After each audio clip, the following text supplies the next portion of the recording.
Numa tarde de sábado, um homem desembarcou de avião no Aeroporto Internacional de Miami. O seu nome era Omar Abdulkadir Artan. Tinha 34 anos, nasceu na Somália e tinha viajado de Istambul com um passaporte diplomático e um visto de entrada única para os Estados Unidos. Era um dos 52 árbitros que a FIFA selecionou de entre 6 confederações para apitar na Copa do Mundo de 2026, o maior torneio da história do desporto. Chegar a esse ponto não fora fácil. Nunca foi fácil. Artan passou por 3 anos de avaliações de desempenho contínuas, torneios internacionais, jogos nacionais, competições regionais, tudo monitorizado, revisto e avaliado pelo Comitê de Arbitragem da FIFA sob a presidência de Pierluigi Collina, que descreveu publicamente o grupo de oficiais selecionado como o melhor do mundo. Não se trata de um endosso casual.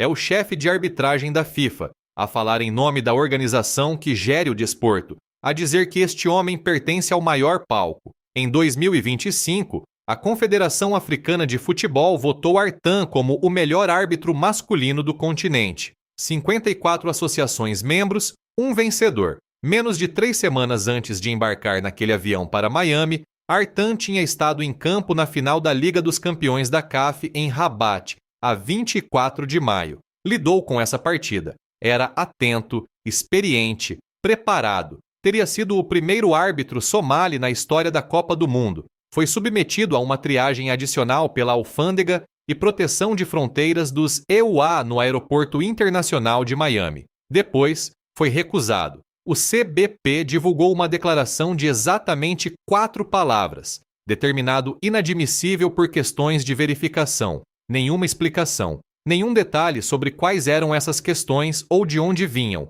Nenhum caminho de recurso. Nenhum processo alternativo. Nenhuma acomodação de emergência. O homem que o principal responsável de arbitragem da FIFA chamou de um dos melhores do mundo foi recusado na porta do torneio ao qual tinha passado 3 anos a ganhar o direito de estar. A FIFA emitiu uma declaração no mesmo dia. Confirmou que Artan não apitará. Declarou que a FIFA não intervém nos processos de imigração dos países anfitriões, incluindo a adjudicação de vistos. Observou que, como nos eventos anteriores da FIFA, o governo anfitrião determina quem recebe visto e quem é admitido no seu país. Leia isso com atenção. Não há protesto nessa linguagem, nenhuma objeção, nenhuma palavra de pesar pelo que acabou de acontecer a um homem que conquistou o seu lugar através de 3 anos de avaliação baseada no mérito. Apenas, não estamos envolvidos. O governo anfitrião decide.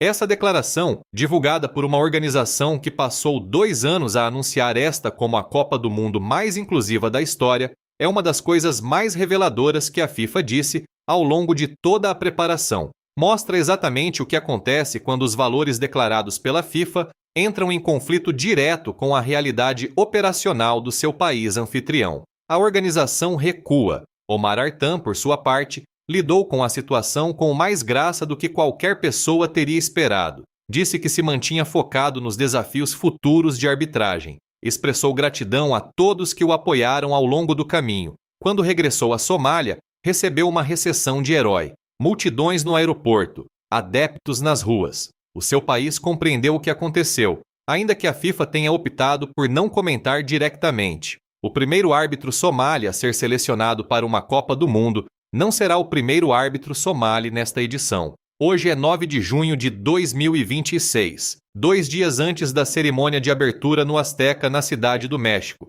E a história de Artan não é um incidente isolado, é um dos 5 casos distintos, simultâneos e totalmente documentados que definem as últimas 48 horas antes do início oficial deste torneio. Vamos analisar todos eles. Comecemos pela México, porque há um protesto a acontecer agora, 2 dias antes da cerimônia de abertura, no local exato onde deveria estar o festival de fãs da Copa do Mundo. O Zócalo da Cidade do México, a vasta praça central no coração da capital, um espaço suficientemente grande para acolher 55 mil pessoas em exibições públicas, tem sido parcialmente ocupada há quase 2 semanas por professores em greve. O CNTE, Coordenação Nacional dos Trabalhadores da Educação do México, instalou acampamento no Zócalo e nas ruas circundantes como parte de uma disputa laboral mais ampla sobre direitos de pensão. A sua principal exigência é simples: a revogação da Lei de Reforma de Pensões de 2007, que, segundo eles,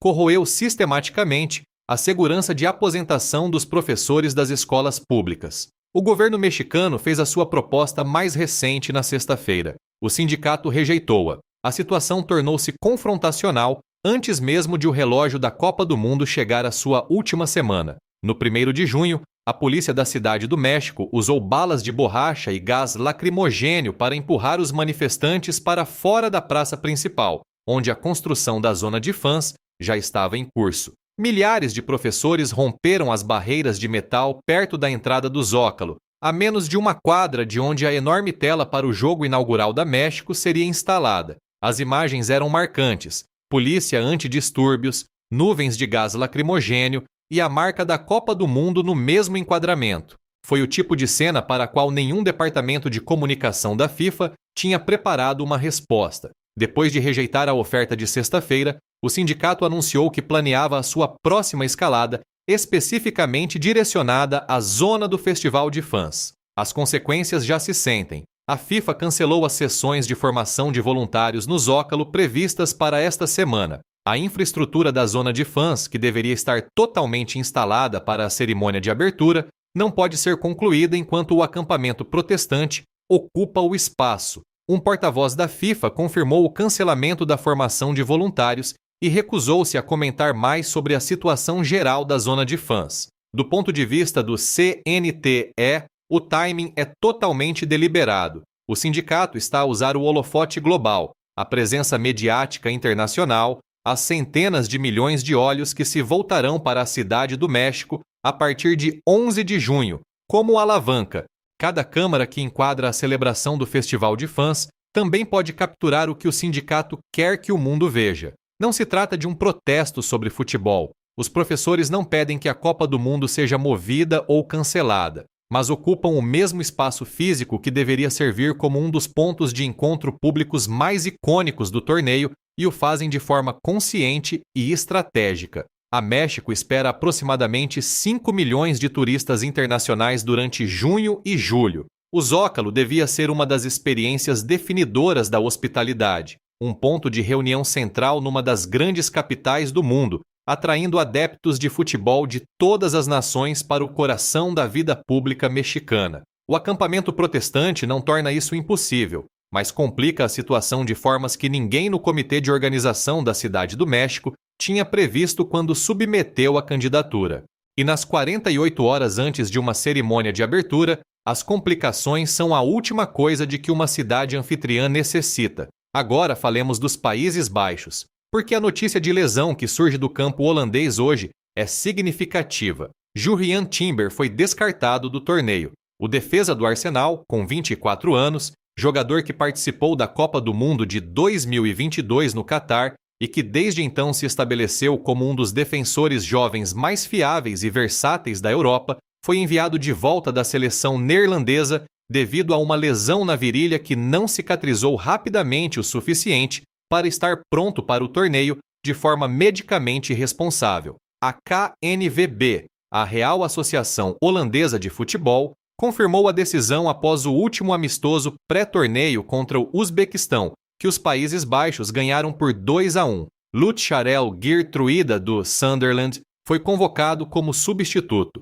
A situação de Timber era conhecida há semanas. Foi incluído na lista com a esperança de que se recuperasse a tempo. Não estava totalmente apto há muito tempo e ainda mostrava sintomas que a equipa médica não conseguiu limpar rapidamente. A comissão técnica de Ronald Koeman esperou o máximo possível, mas a decisão acabou por ser tomada. Ele não estará presente na Copa do Mundo de 2026. Os Países Baixos já tinham sofrido uma atrição significativa antes da exclusão de Timber. Xavi Simons, um dos médios jovens mais excitantes do futebol europeu, ficou fora por uma lesão ao ligamento cruzado anterior no início do ano. Matthijs de Ligt lidou com complicações pós-cirurgia nas costas. Agora Timber, 3 jogadores de nível sênior fora antes mesmo de a bola ser chutada no torneio. Virgil van Dijk ainda está presente, e a equipa neerlandesa ainda tem qualidade genuína em profundidade. Mas os Países Baixos não ganham uma Copa do Mundo há mais de 50 anos,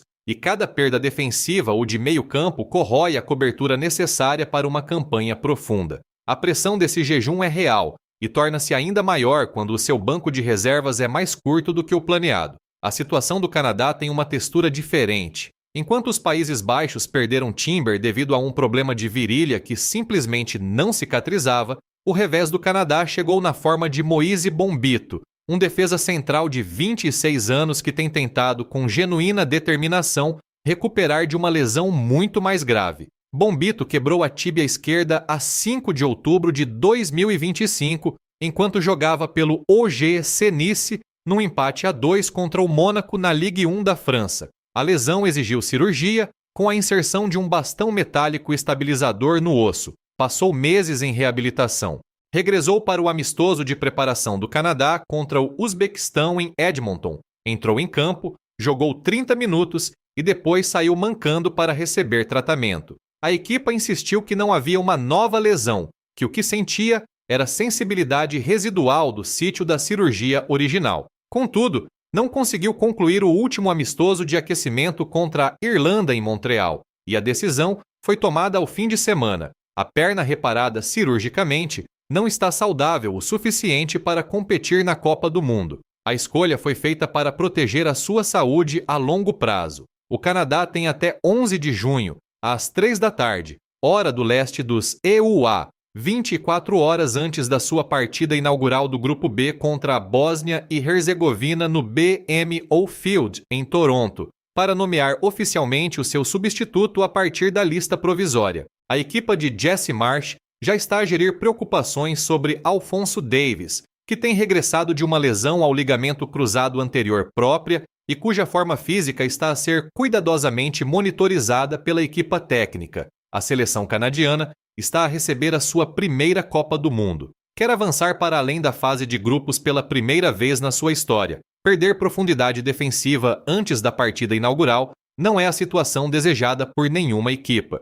E ainda há a situação no SoFi Stadium, que se tem construído ao longo da semana e ainda não foi totalmente resolvida. Unite Here Local 11, o sindicato que representa quase 2.000 trabalhadores de restauração e hospitalidade no SoFi Stadium em Inglewood, Califórnia, votou na semana passada para autorizar uma greve. 96% dos membros votantes apoiaram a autorização da greve. Não é uma margem estreita, é um mandato esmagador. Os trabalhadores incluem cozinheiros, lavadores de pratos, bartenders, funcionários de barra, servidores, as pessoas que alimentam 69 mil adeptos por partida, por jogo, cada vez que o estádio se enche. O SoFi está programado para receber 8 jogos da Copa do Mundo, incluindo 2 partidas envolvendo a seleção masculina dos Estados Unidos. O primeiro jogo dos EUA contra o Paraguai é 12 de junho. A principal disputa contratual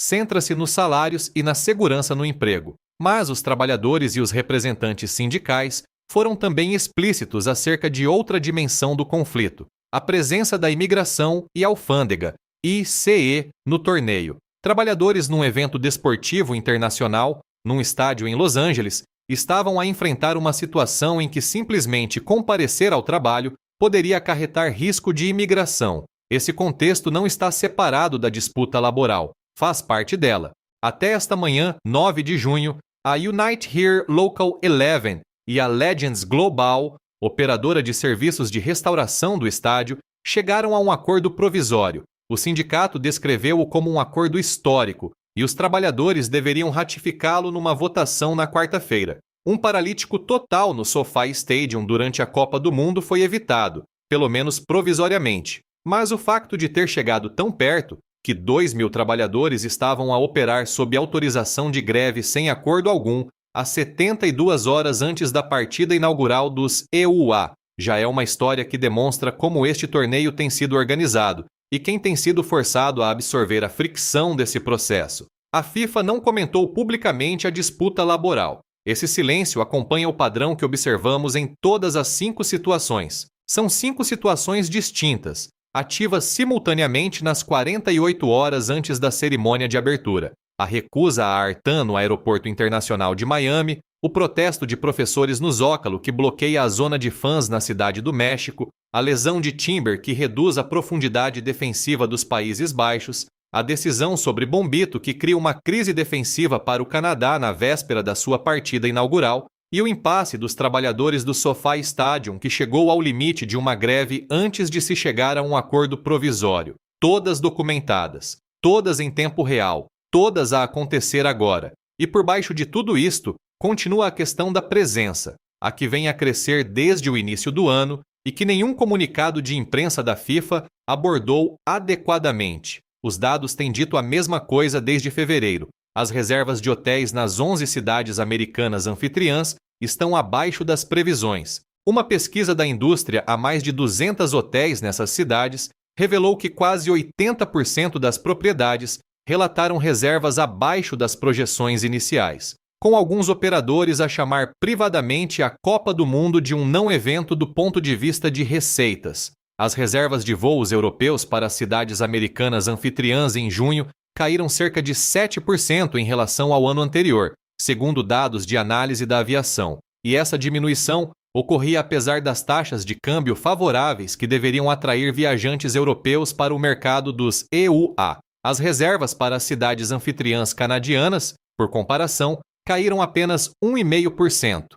Essa diferença não é aleatória. Os festivais de fãs, os eventos concebidos para trazer centenas de milhares de adeptos que não podem pagar bilhetes de estádio, as pessoas que fazem uma Copa do Mundo parecer algo maior do que uma série de jogos de 68 mil lugares, foram cancelados ou reduzidos em cidade após cidade na parte americana da zona anfitriã. O inquérito da Seton Hall Sports registrou uma queda de 17 pontos no entusiasmo dos adeptos americanos de futebol pelos EUA, como anfitriões da Copa do Mundo ao longo de um único ano civil. 17 pontos, em 12 meses. A história de Artan cristaliza porque alguns desses números têm a forma que têm. Porque o que aconteceu a Omar Artan no Aeroporto Internacional de Miami no sábado é o mesmo cálculo que dezenas de milhares de potenciais visitantes de 50 países, afetados por várias restrições de entrada e complicações de processamento, têm feito nas suas cabeças há meses. Não se trata de se o futebol vale a pena assistir, mas se o processo de chegar lá vale a pena tentar. Um árbitro selecionado pela FIFA, a viajar em missão oficial da FIFA, portador de um passaporte diplomático e de um visto de entrada única válido, credenciais emitidas especificamente para que ele pudesse desempenhar a sua função num torneio que a FIFA organiza. Foi recusado na fronteira. Se isso pode acontecer a ele, a alguém que a FIFA descreveu publicamente como um dos melhores do mundo, a alguém com apoio institucional e documentação oficial verificada. O que comunica ao fã de futebol em Nairobi que calcula se vale a pena comprar um bilhete de avião para Dallas? O que diz ao adepto em Argel que pondera se o processo de visto é navegável? O que sinaliza à família em Damasco que tenta decidir se o risco de tentar entrar no país é algo que querem assumir? Esse cálculo, silencioso, individual, feito em milhões de lares ao redor do mundo nos últimos meses, é exatamente o que os números de ocupação hoteleira e de reservas de voos medem. As pessoas fizeram as contas, pesaram o que a experiência de Artan ilustrava, e uma parte significativa delas decidiu que a resposta era não. A declaração da FIFA dizia que o governo anfitrião decide, os fãs decidiram também. Agora, e isto é importante, sejamos honestos sobre o que mais também é verdade, porque o quadro completo nunca é apenas uma coisa. O futebol é extraordinário. As seleções que confirmaram para este torneio contêm alguns dos maiores jogadores individuais da era moderna e estão prontas a jogar. Lionel Messi foi fotografado a treinar nas instalações do Sporting Kansas City, em Kansas City, a 3 de junho, com um olhar focado e aguçado em imagens que se espalharam por todo o lado assim que foram publicadas. A seleção da França, apesar de uma derrota no amistoso de preparação contra a Costa do Marfim, tem a profundidade e qualidade individual que nenhuma outra nação neste torneio pode igualar plenamente. Lamine Yamal, da Espanha, o adolescente que tem dominado o futebol europeu nos últimos 18 meses, está apto e confirmado para o jogo de abertura do grupo contra Cabo Verde, em Los Angeles, a 14 de junho. A Inglaterra tem Jude Bellingham e Phil Foden disponíveis. O Brasil pode estar a gerir questões sobre a forma física de Neymar para a fase de abertura, mas tem Vinícius Júnior, Rafinha, Rodrigo e uma equipa que Carlo Ancelotti tem vindo a construir silenciosamente para ser genuinamente coesa e perigosa. A cerimônia de abertura será eletrizante. Shakira a atuar no Azteca perante 83 mil pessoas. Seja o que for que esteja a acontecer no Zócalo a 2 quilômetros de distância, seja como o acampamento protestante parece da caixa de imprensa, o próprio Azteca, o estádio, a cerimônia, o momento, será algo. E a experiência dos fãs que realmente estão lá, que compraram seus bilhetes, navegaram no processo, chegaram à Cidade do México, a Toronto, a Houston e a Los Angeles. Essa experiência será muito provavelmente, genuinamente extraordinária. Os estádios estão em excelente condição, os relvados estão prontos, a bola está carregada e à espera. Mas a questão que este torneio será lembrado por responder não é se o futebol foi bom. Quase certamente seria bom. A questão é se o modelo da FIFA, a estrutura de preços, as restrições de acesso, a estrutura comercial, as escolhas de governação que produziram cada decisão que discutimos nos últimos 6 meses, se esse modelo é compatível com uma Copa do Mundo que realmente pertence ao mundo. A história de Artan responde a essa questão numa única imagem. Um homem que a FIFA chamou de um dos melhores do mundo, recusado no Aeroporto Internacional de Miami. Resposta da FIFA: o governo anfitrião decide. Essa frase é a Copa do Mundo de 2026 em 5 palavras.